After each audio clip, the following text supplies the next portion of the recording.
Wrigley's Spearmint Chewing Gum, the refreshing, delicious treat that gives you chewing enjoyment, presents for your listening enjoyment Edmund O'Brien as Johnny Dollar. My name's Mark Nelson. I came to Hartford to talk to you about a federal assignment. I'm from the Treasury Department, Bureau of Narcotics. We need an insurance investigator For what? to go to London on a case that has us stopped here. I'm in the Commonwealth Hotel. I'd like to have you come over. Wait a minute. What's insurance got to do with it? Our company took a policy on a few $1,000s worth of trunks en route to London. Somewhere in the load is $500,000 in narcotics. We want you to take the trip with it.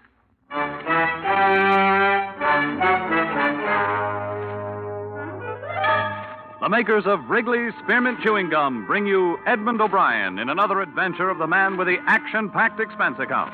America's fabulous freelance insurance investigator. Yours truly, Johnny Dollar.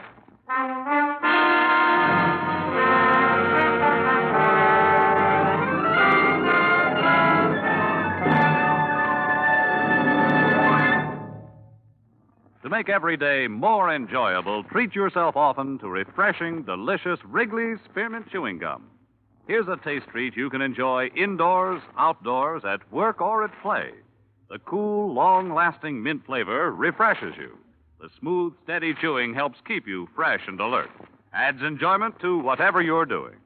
Wrigley's Spearmint Chewing Gum. Healthful, refreshing, delicious.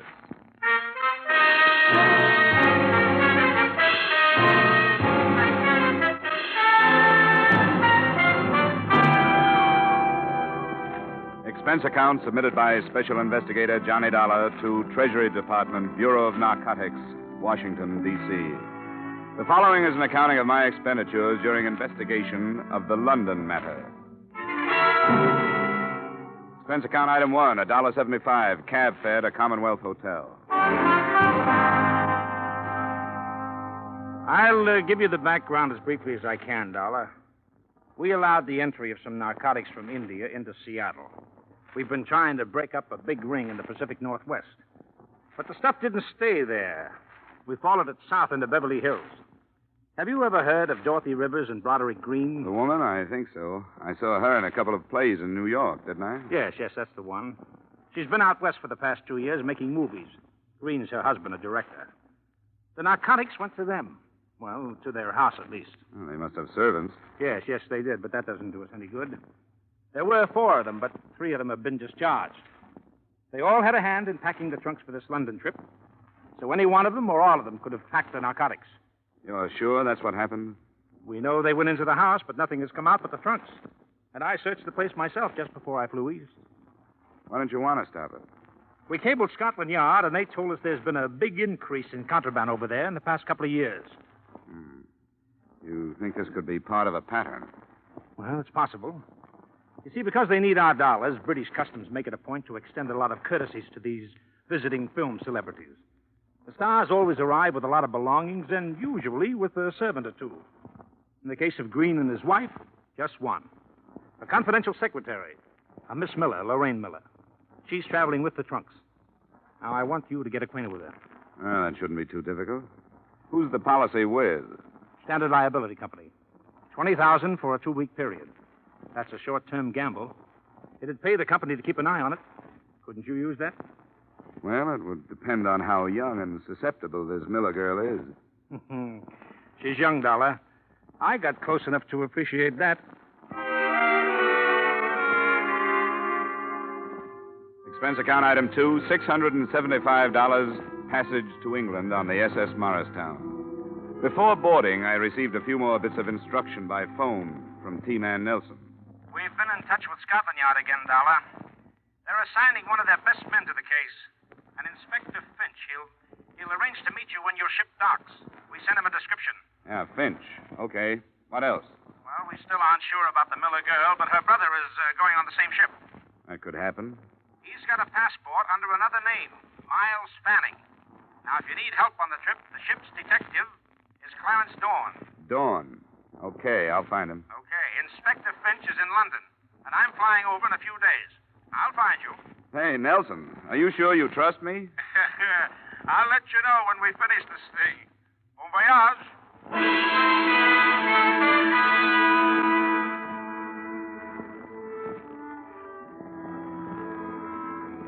Expense account item 3, $8. Bar bill. I met Lorraine Miller in a small lounge on B deck as we left New York Harbor.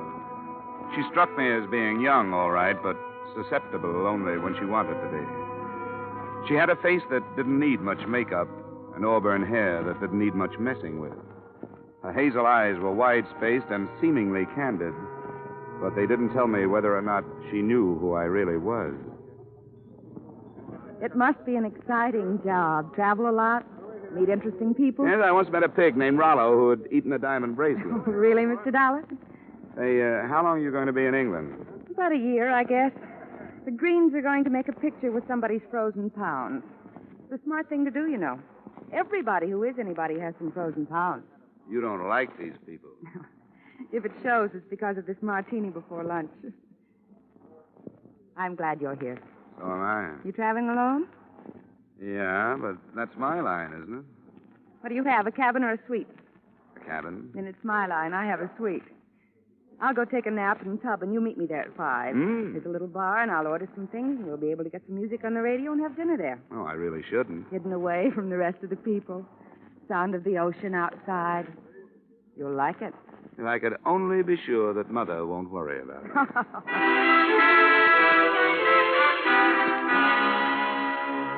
The cocktails were good, and so was the dinner. But the radio was full of static, and, as far as my assignment went, the conversation was unsatisfactory. I learned a lot about Lorraine Miller and a little about the Greens, but none of it tied in with the case. The whole evening made it almost impossible for me to suspect that she could be mixed up with narcotics until the fourth brandy. Jim? What is it? Oh, no. Porthole. Somebody pushed it open. It blew open. It startled me, that's all. Somebody pushed it. You saw him. You started to call out his name. No, I didn't, Johnny. It startled me so. My mind was 1,000 miles away in that Come over here and sit down. I'm sorry, Johnny. That was ridiculous. Why don't you want to tell me who it was? I saw him, too. Now, who are you afraid of? Don't ask me anymore, Johnny. But I want you to tell me. All right. You want to spoil everything with your stubborn prying? It was my ex-husband. He followed me before. Now, if you'll please leave. Johnny, I won't be able to see you again.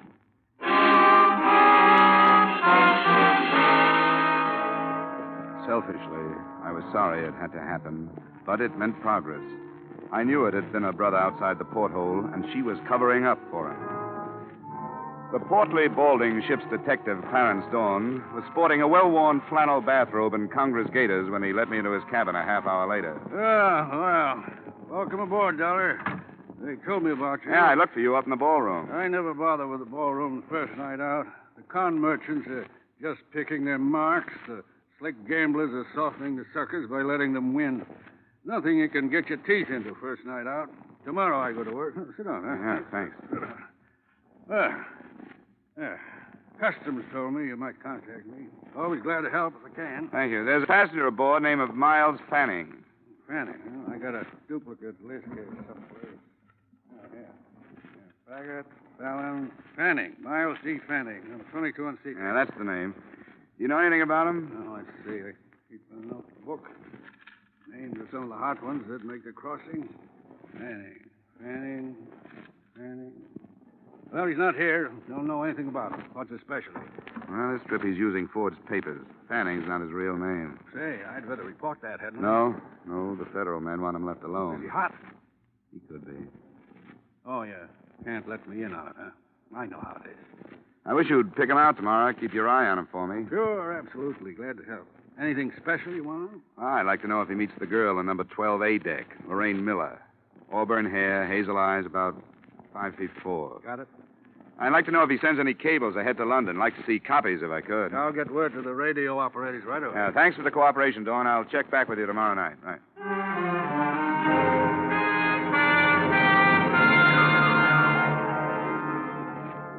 I checked back with him on the following 5 nights, and he had nothing to report. The days and evenings I spent as casually as I could, and never once saw the Miller girl. According to Dawn, she had her meals in a cabin and never left it. Her brother was pointed out to me, and I felt his eyes on me now and then, so I knew he recognized me. Then, the night before we were due to dock in Southampton, I was surprised in my cabin by an unmistakably feminine knock on the door.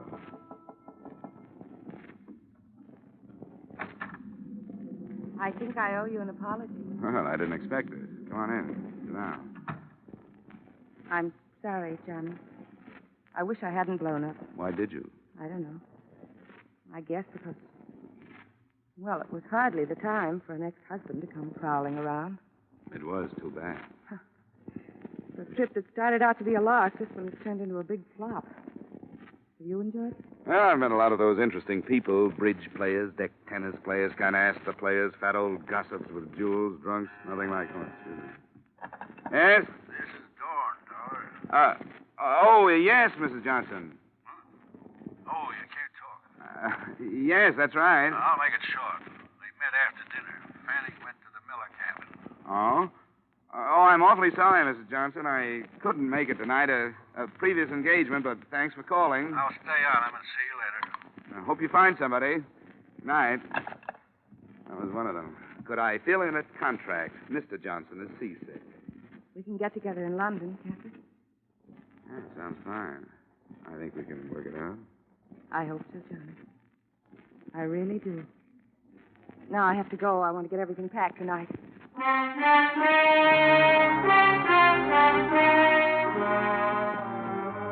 I poured myself a nightcap after she'd left. A big one, because I was confused.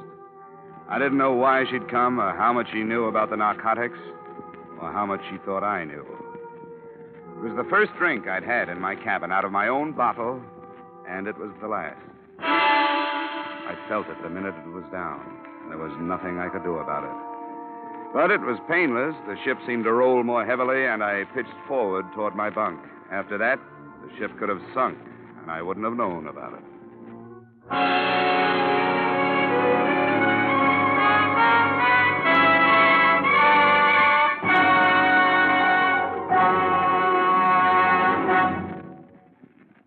To make every day more enjoyable, treat yourself often to refreshing, delicious Wrigley's Spearmint Chewing Gum. The lively, full-bodied real mint flavor cools your mouth, moistens your throat, freshens your taste. And the chewing itself gives you a little lift, helps you keep going at your best. So for real chewing enjoyment that's refreshing and long-lasting, always keep Wrigley's Spearmint Chewing Gum handy. Healthful, delicious Wrigley's Spearmint Gum will make every day more enjoyable. And now, with our star, Edmund O'Brien, we return you to the second act of Yours Truly, Johnny Dollar.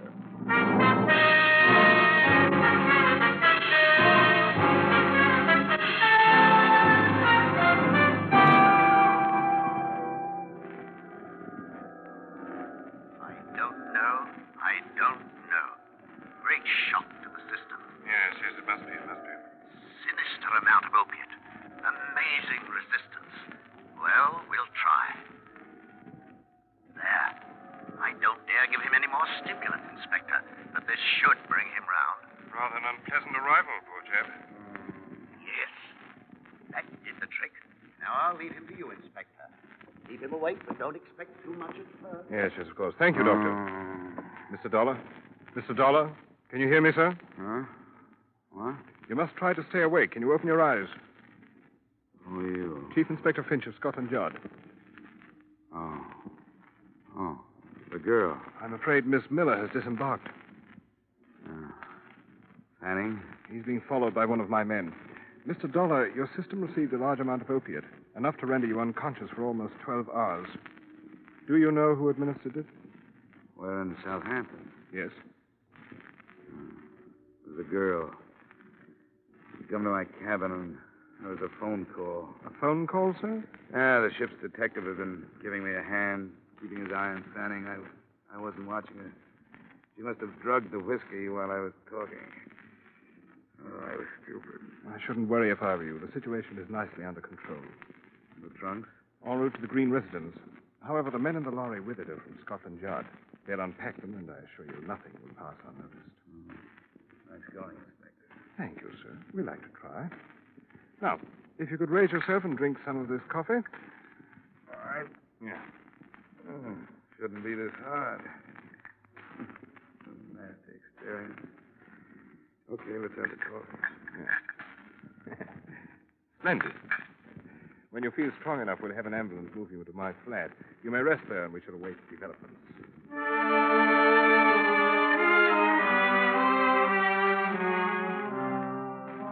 It took a lot of coffee and a lot of time. But by early afternoon, we were in the inspector's flat, waiting for word. It came at 4:30. Yes? Mm-hmm. Huh? Are you quite positive? I see. Very well, Sergeant. Return to the yard. I'll phone you there if I need you. Mr. Dollar, is it possible that an error was committed on the other side, that the narcotics never left there? They didn't find them? No. After meticulous search. Oh, Treasury's not going to make a mistake like that with $500,000 worth. The narcotics left the States, all right. Perhaps they're still on the ship. May have got the wind up since you were aboard and discarded the original plan. I don't know. I suppose it's a thought. Right. I'll arrange for a search party at once. Inspector, who in London would be able to buy this amount of narcotics? That question had occurred to me. The answer shouldn't be too difficult to find. Perhaps you'd care to accompany me to my office while we try. We rather pride ourselves upon our efficiency.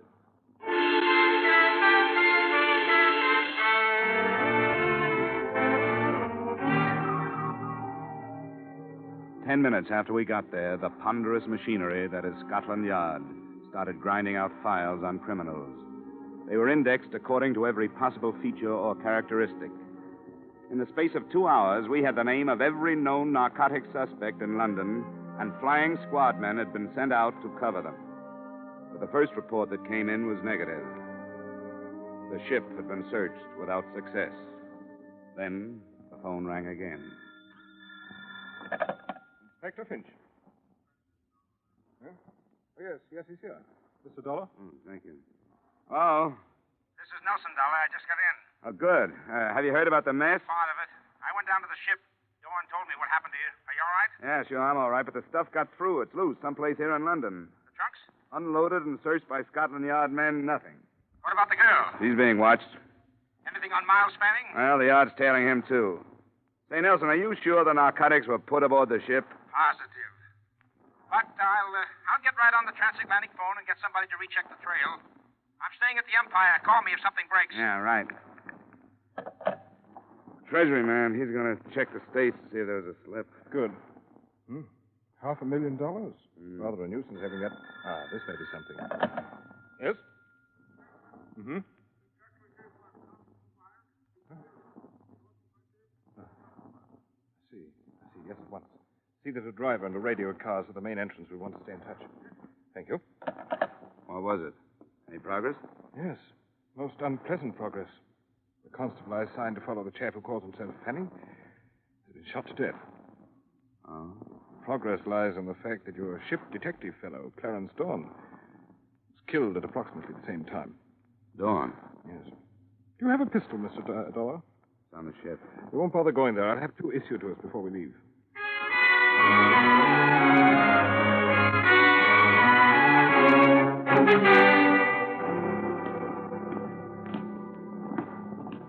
I spoke to Constable Wilde before he died, sir. He said he heard shots and ran into the house. By the time he reached the corridor, this Fanning bloke was leaving his room. He tried to stop him. I see. And Fanning? He bolted out the back way, sir. Did he say if he was carrying anything? No, sir. He, hold on a minute. That's what he was trying to say. Port, he said before he died. He was trying to say portmanteau. It's still expensive, Progress. That's the room, sir. Yes. Hey, Constable, hop down to the car like a good chap and ask the sergeant to radio in an addition to the Fanning description. The fact that he's carrying a traveling bag. Yes, sir.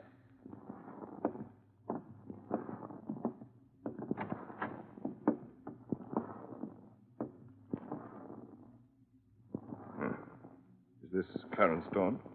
Yeah. And I guess the answer to a few things. Then Dawn carried the contraband here from the ship, quarreled with Fanning over division of the spoils, and was then shot by Fanning, wouldn't you say? Yes, that's exactly what I'd say. Then Fanning's our man. We'll have to find him. Right. Yeah, I'd like to go to the Green place, talk to the Miller girl, Inspector. Of course. Clarence Dawn. You know, I thought... How could I have been so stupid?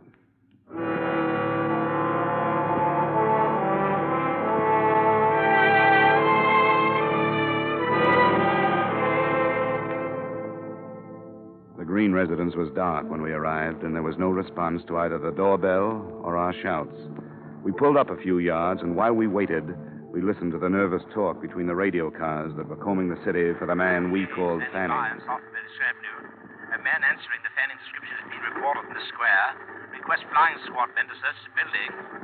That's 3.5 hours we've been here. Must be 1 million men in London who answer his description. And so we shall have to question 1 million men. 47Y, 47Y to 14B. Are you still in Charing Cross Road? Over. 14B, 14B here. Still in Charing Cross Road. Over.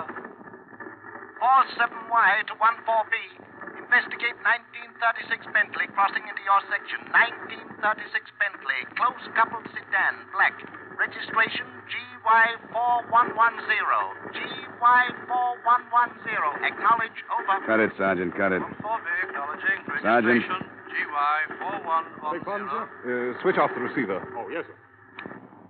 There's a car. Looks like it's stopping. It's a taxi. There she is.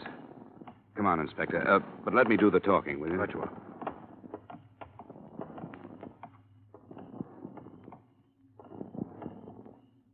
Lorraine? Who is it? Johnny.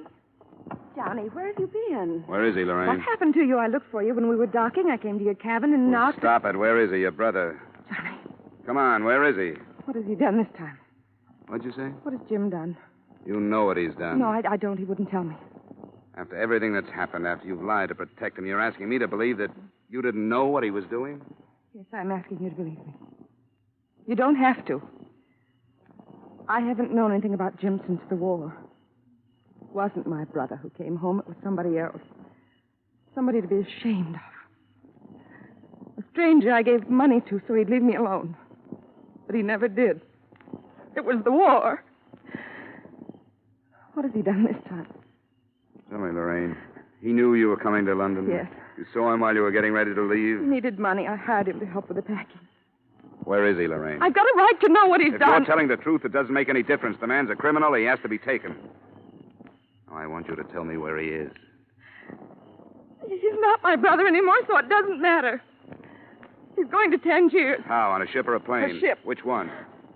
I don't know. He's leaving at 9 a.m. If he doesn't, he'll drag me into whatever it is. Accomplice, he said. But I don't care anymore. I don't care. Well, Mr. Dollar, What do you think of it, Inspector? I don't think she was lying. We've had the same trouble here in England. Young boys who found themselves fighting a war as children were no more than grown-up children, and one day they were told they'd won it. I've seen them. They can't cope with our rather sorry victory, and they simply don't care. Loyalties mean nothing. They want money, and they don't care what they do to get it.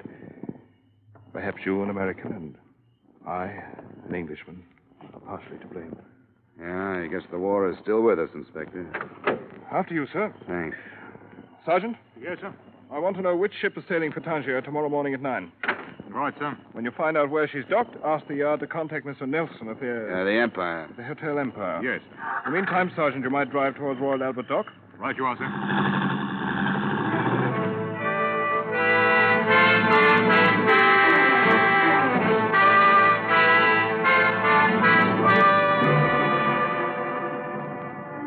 The ship turned out to be the city of Bombay. Before we drew to a stop at Royal Albert Dock, we passed through what must have been half of the mobile police force of London.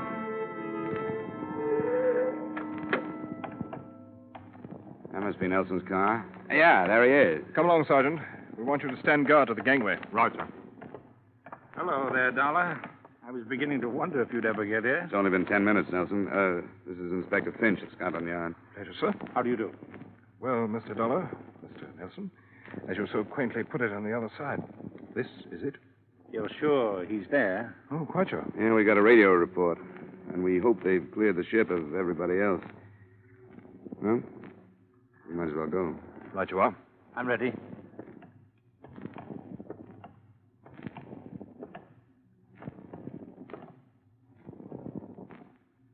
Mr. Dollar? It's up to you. You there. Is Mr. Fanning aboard? Aye, he's aboard. Stay Stay here, Sergeant. Right there. You received word from Scotland Yard? I did. Then you'll allow us to come aboard after him? You can come aboard.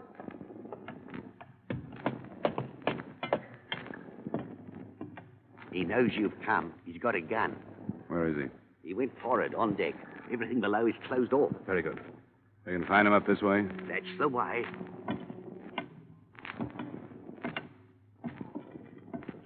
There's a winch up forward. Good protection. Down behind the hatch. Hey, Miller, Fanning, whatever you call yourself. Come on out. We've got the Treasury Department and Scotland Yard here, so come on out. He won't do it. He won't, Dollar. It's too late for him. I'd better cross over to the other side while you cover me. May draw him out. Are we ready? Wait till I move down here. This is good. Good luck, Inspector. Use your head, Miller. Come on out. There he goes. Toward the bow. Don't let him get over.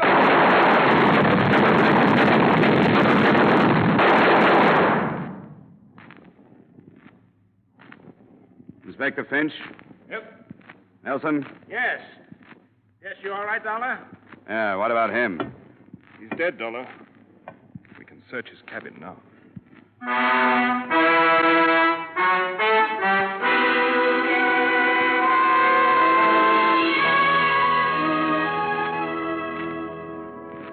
The traveling bag with its $500,000 contents was just inside Fanning's door. Expense account item 4, same as item 2. Transportation back to the States and Hartford. I saw Lorraine Miller once before I left. And I made her a promise I hope Inspector Finch will be able to keep. That only the name Fanning would make the official records in the front page, because the name Miller had already gotten more than it deserved. Expense account total, $1,580.20. Yours truly, Johnny Dollar.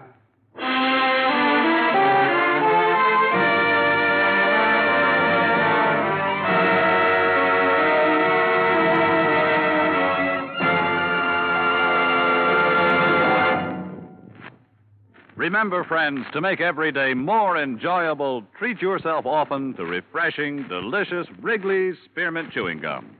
There's lots of cooling, real mint flavor in every stick. And chewing Wrigley's Spearmint helps keep you feeling fresh and alert. You feel better, work better, get more fun out of doing things. So indoors, outdoors, wherever you go, keep some healthful, refreshing Wrigley's Spearmint Chewing Gum handy. To make every day more enjoyable, treat yourself often to delicious Wrigley's Spearmint Chewing Gum.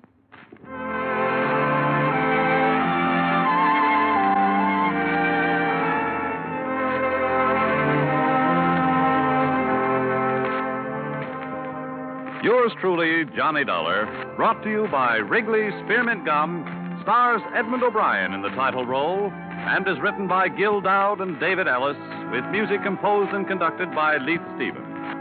Edmund O'Brien can soon be seen starring in the Columbia Pictures production, 711 Ocean Drive. Featured in tonight's cast were Wally Mayer, Virginia Gregg, Herb Butterfield, Dana Hurley, Tudor Owen, Ben Wright, and Alec Harford. Yours truly, Johnny Dollar, is produced and directed by Jaime Del Valle.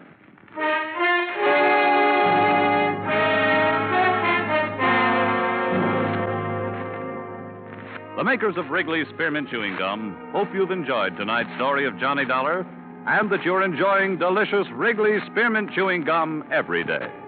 We invite you to join us again next week at this same time when, from Hollywood, Edmund O'Brien returns in another adventure of Yours truly, Johnny Dollar.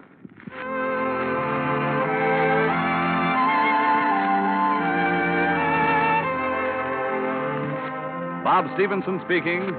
This is CBS, the Columbia Broadcasting System.